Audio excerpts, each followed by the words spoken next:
this building's been here a long time. A lot of you don't know the history of it, but I did some digging and found out. By the way, my name's Marty Mitchell, and I'm a board member at the authority.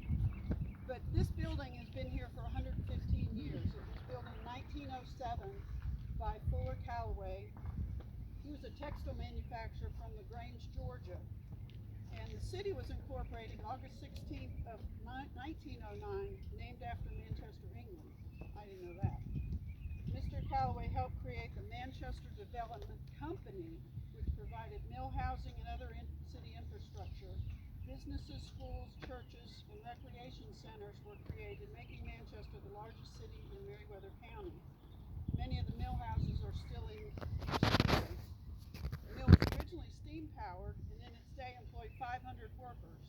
The mill survived the Great Depression and was converted to electric in 1935. In 1968, the mill was bought by Milliken. In 2002, the mill closed, and in 2013, the mill burned. So it's just here.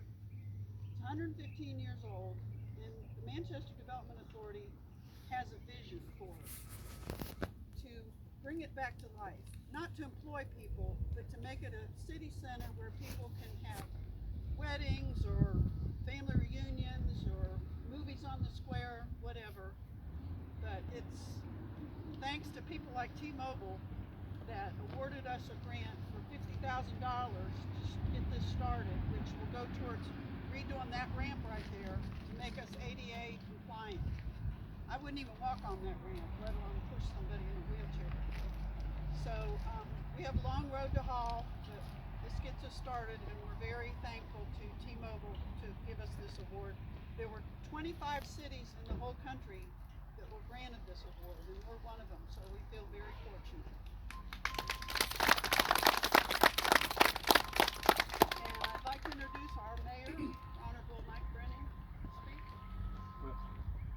Well, thank y'all, and I don't really have 4 pages of notes here. I just got some scribble written down to just remind me of a few things, and I promise you I will have forgotten more than what these pages have on them. But I appreciate the invitation. First of all, I want to officially welcome everybody to the city of Manchester and our historic mills, especially those out of town that's not seen it before. But on behalf of the city council as an entirety, we have some of our council members here, Ms. Judy Foster Pike, who's also our mayor pro tem, and she also serves on the MDA board, along with Cordez Warrior. He's also a member of our city council.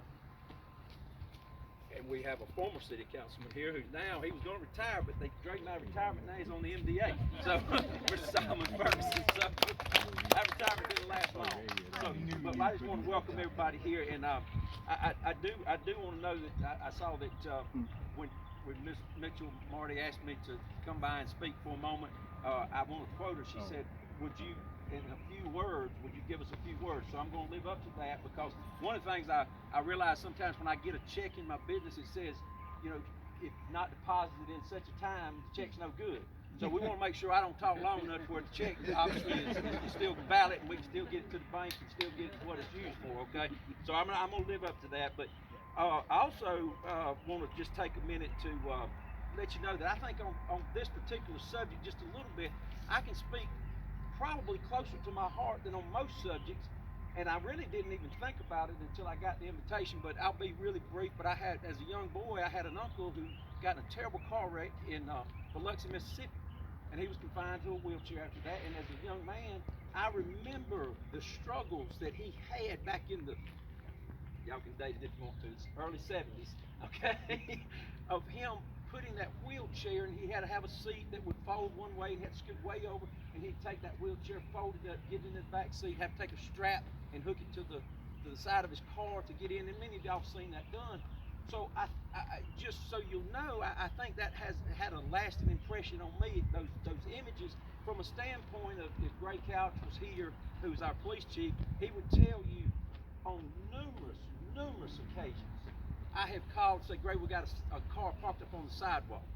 Gray, we need to get some, or the city manager, we need to get somebody down. We got leaf and limbs up on the sidewalk, where somebody didn't really do it. They cleaned up the yard, put their tents set up where some vendors a lot of times be giving away cell phones, that sort of thing.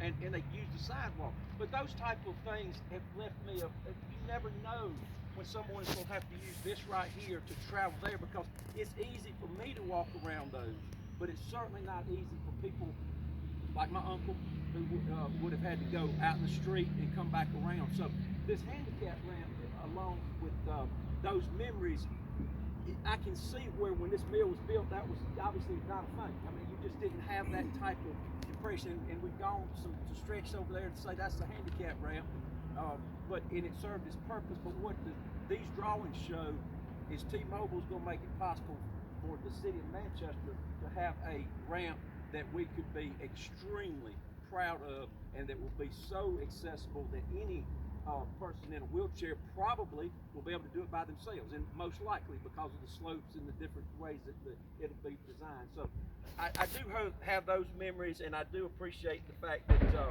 that we are far from those days of when we didn't worry about them, or we just did the best we could. So today we're just here to thank T-Mobile, and to that we're, for whatever reason, a company the size of T-Mobile decided to look into rural America, small town America. I mean, I don't know where each of y'all live, but I think we've got 4 stoplights.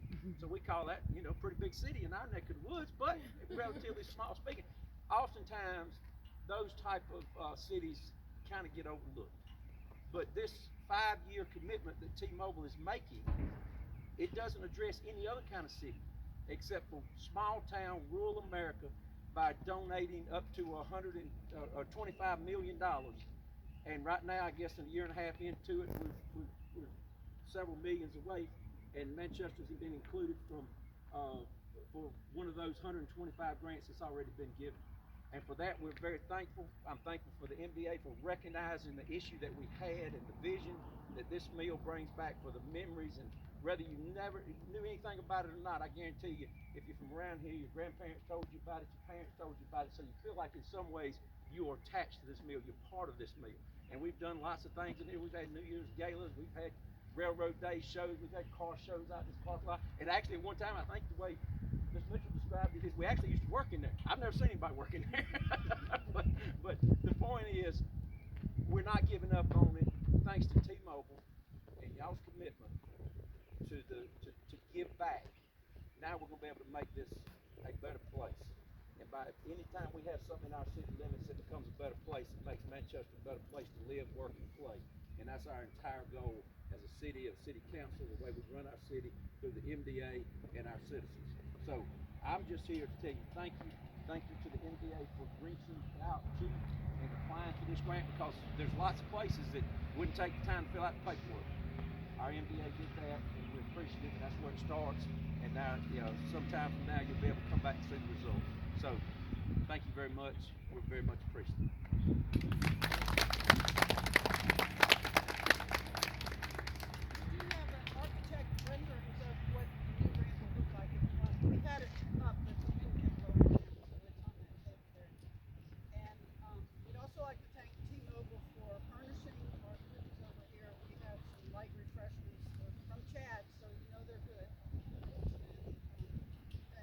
Anybody have any questions? We have a time frame on this? Well, we have requests for quotes out right now. Right. If you know of anybody who'd like to take on that project, send them to the MDA office. Thank y'all for what you're doing. Thank y'all. Are any other questions?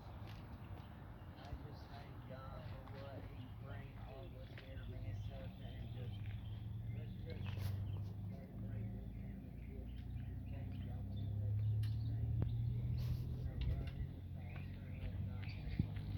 He wants railroad days back in there so bad. That's the Lord, that's wrong.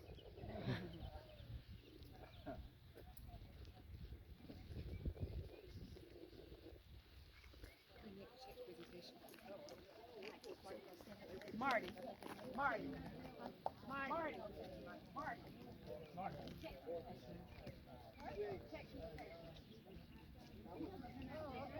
You do need to do that part. I'm not going to have anything to put in the paper if you don't.